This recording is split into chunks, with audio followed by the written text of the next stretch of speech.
Oman Britain Australia से तेज निकला, भारत को कहा हम तैयार हैं, तो वहीं ईरान ने भारत का काम आसान कर दिया है और फ्रांस ने भी उसका साथ दिया है। तो वहीं भारत ने एक ऐसा एक्शन ले लिया है जिससे चीन सबसे ज़्यादा डर रहा था। तो वहीं ब्रिटेन ऑस्ट्रेलिया के बाद अब कनाडा ने भारतीय स्टूडेंट्स को टारगेट करना शुरू कर दिया है। वहीं जिस तरह दुनिया का माहौल बना हुआ है उसमें ओमान भारत के लिए सच्चे साथी के रूप में सामने आया है। ये तो आप जानते ही होंगे, भारत ज़्यादा से ज़्यादा देशों के साथ फ्री ट्रेड करने के प्रयास में दिख रहा है, जिसमें ब्रिटेन ऑस्ट्रेलिया सबसे ऊपर दिखाई देते हैं, जिसमें ऑस्ट्रेलिया से तो नवंबर में भारत की बातचीत होने वाली है। वहीं ब्रिटेन को तो आप सब जानते हैं, उसने जो कहा वो किया नहीं।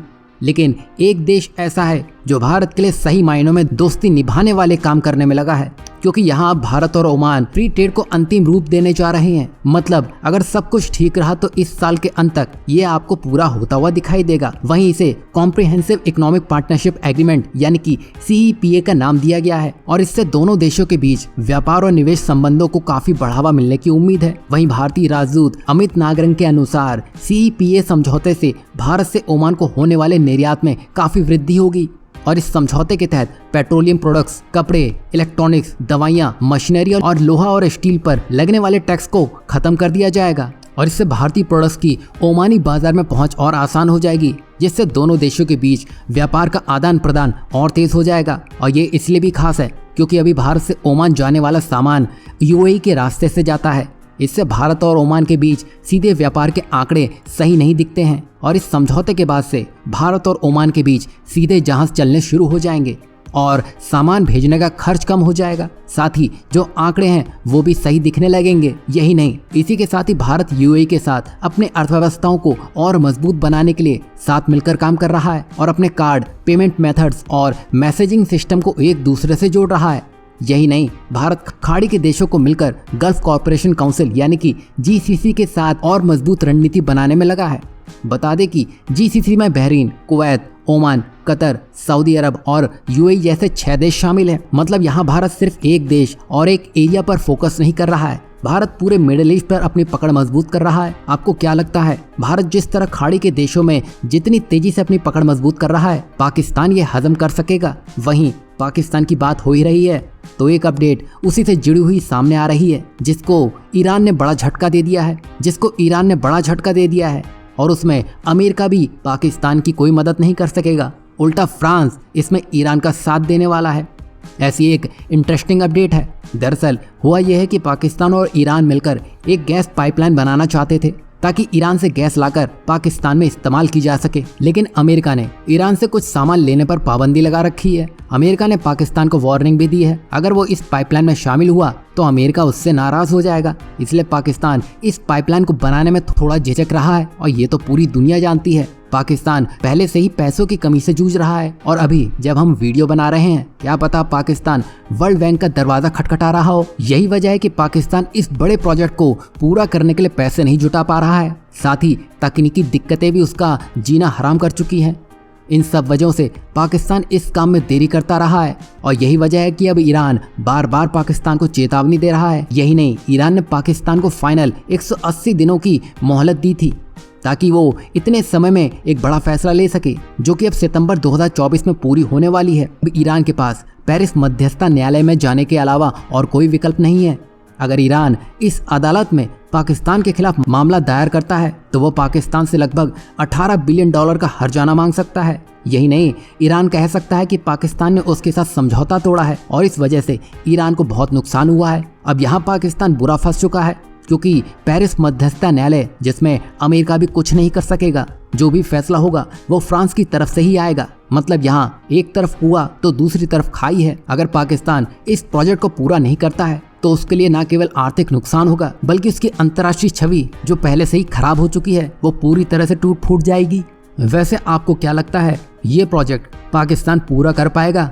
क्योंकि इस गैस पाइपलाइन को 1 जनवरी 2015 तक चालू हो जाना था, लेकिन पाकिस्तान की तरफ से देरी होने के कारण ये परियोजना रुकती गई और यही वजह है कि $18 बिलियन की पेनल्टी अब पाकिस्तान को देनी पड़ सकती है। वैसे ये भी सही है, ईरान भारत का काम आसान कर रहा है, क्योंकि अगर पाकिस्तान यहीं बिजी रहेगा तो वो भारत में आतंक नहीं फैला सकेगा। इसमें आप सबको क्या लगता है, ज़रूर बताइएगा। वहीं नेक्स्ट अपडेट की तरफ बढ़ें तो ये ईरान से ही जुड़ी हुई है। जो कल तक इजराइल पर बड़ा अटैक करने की बात कह रहा था, आज उसने अमेरिका के ही पैर पकड़ लिए हैं। दरअसल ईरान के सर्वोच्च नेता अयातुल्ला ने हाल ही में अमेरिका के साथ अपने देश के तेजी से बढ़ते हुए परमाणु कार्यक्रम पर बातचीत के लिए संकेत दे दिए हैं।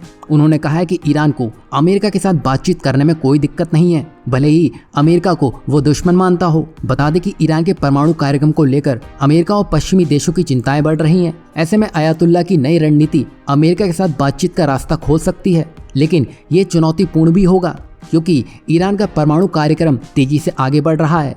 वहीं अयातुल्ला की ये बातें ईरान की विदेश नीति में एक बड़ा बदलाव ला सकती हैं, जिसका क्षेत्रीय और वैश्विक राजनीति पर असर पड़ सकता है। वैसे आपको क्या लगता है, ये ईरान की चाल है या वो सच में शांति जैसी चीज की बातें कर सकता है? वहीं दूसरी तरफ बांग्लादेश के बाद अब इस मुस्लिम देश में तख्ता पलट की कोशिशें तेज हो रही हैं और ऐसा लगता है कि जितने भी मुस्लिम देश हैं वो कोई भी काम शांति से नहीं कर सकते हैं। यही वजह है कि बांग्लादेश के गोता खाने के बाद अब मालदीव भी उसी रास्ते पर है, जहां उसका विदेशी मुद्रा भंडार माइनस में जा चुका है। दरअसल मालदीव के सरकारी बैंक यानी कि BML ने डेबिट कार्ड से ट्रांजैक्शन पर रोक लगा दी है।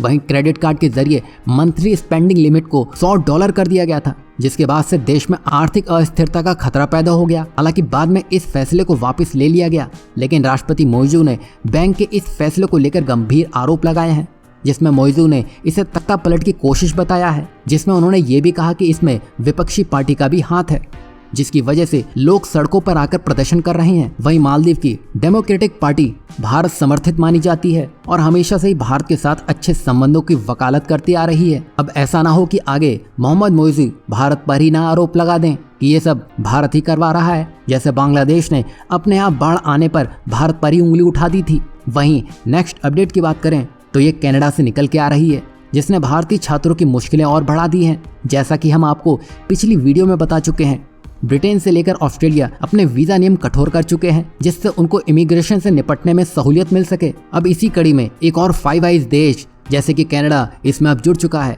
बता दें कि कनाडा में पढ़ रहे भारतीय छात्रों ने सरकार की नई नीतियों के खिलाफ प्रदर्शन किया है और इस नीति की वजह से वहां पढ़ने वाले विदेशी छात्रों को देश छोड़कर जाना पड़ सकता है और इसका सबसे ज्यादा असर भारतीय छात्रों पर हो रहा है। बता दें कि कनाडा सरकार ने हाल ही में अपने नियम बदले हैं, जिससे लगभग 70,000 छात्रों का भविष्य खतरे में पड़ गया है और कनाडा में भारतीय छात्रों ने सरकार के नए नियम के खिलाफ विरोध प्रदर्शन भी किया है और इन नियमों की वजह से वहां पढ़ने वाले कई विदेशी छात्रों को वापस अपने देश भी लौटना पड़ सकता है। वैसे आपको यहाँ क्या लगता है, वीजा के नियमों को लेकर ये देश रुकेंगे भी या नहीं, या अब अमेरिका की तरफ से इस तरह का कोई बड़ा फैसला आ सकता है? तो वहीं नेक्स्ट अपडेट की बात करें तो ये चीन की हालत खराब कर गया है, जहां भारत और चीन दो वैश्विक महाशक्तियां वर्तमान समय में दो अलग अलग आर्थिक रास्तों पर चल पड़ी हैं। दरअसल भारत रोजगार के मामले में तेजी से आगे बढ़ता दिखाई दे रहा है, जबकि चीन बेरोजगारी की गंभीर समस्या का सामना कर रहा है। बता दें कि चीन में बेरोजगारी का संकट विशेष रूप से युवाओं को प्रभावित कर रहा है। यही वजह थी कि चीनी सरकार ने बेरोजगारी के आंकड़े छुपाने की कोशिश की है, जो इस समस्या को और गंभीर बनाने में लगे हैं। वहीं चीन का रियल एस्टेट डूब रहा है, साथ ही वैश्विक मांग में गिरावट, तकनीकी बदलाव, इन सब से नौकरियों में संकट आ चुका है। वहीं दूसरी ओर भारत में रोजगार के नए अवसर पैदा हो रहे हैं, साथ ही बड़ी कंपनियां जैसे फॉक्सकॉन सिटी लाखों लोगों के लिए नई नौकरियां ला रही है और इस पहल की वजह से ही महिलाओं को बड़ी संख्या में रोजगार के अवसर मिलते हुए दिखाई देंगे। यही नहीं, आईफोन बनाने वाली कंपनी एप्पल भारत में अपनी मैन्युफैक्चरिंग को और बढ़ाने वाली है, जिससे आने वाले 1 से 2 सालों में लगभग 5 से 6 लाख लोगों को नई नौकरियां मिल सकती हैं। वहीं टाटा इलेक्ट्रॉनिक्स, जो कि एप्पल के लिए 2 प्लांट्स चलाती है, वो अब इस एप्पल इकोसिस्टम में सबसे अधिक रोजगार पैदा कर रही है। इसके अलावा फॉक्सकॉन और पेगाट्रॉन भी रोजगार पैदा करने में अहम भूमिका निभा रही हैं। जहां चीन में बेरोजगारी चरम पर है, वहीं भारत में यही कंपनियां रोजगार बढ़ाने में लगी हुई हैं। यहाँ आपको क्या लगता है, भारत के ये बढ़ते हुए कदम चीन की कमर समय से पहले ही तोड़ देंगे?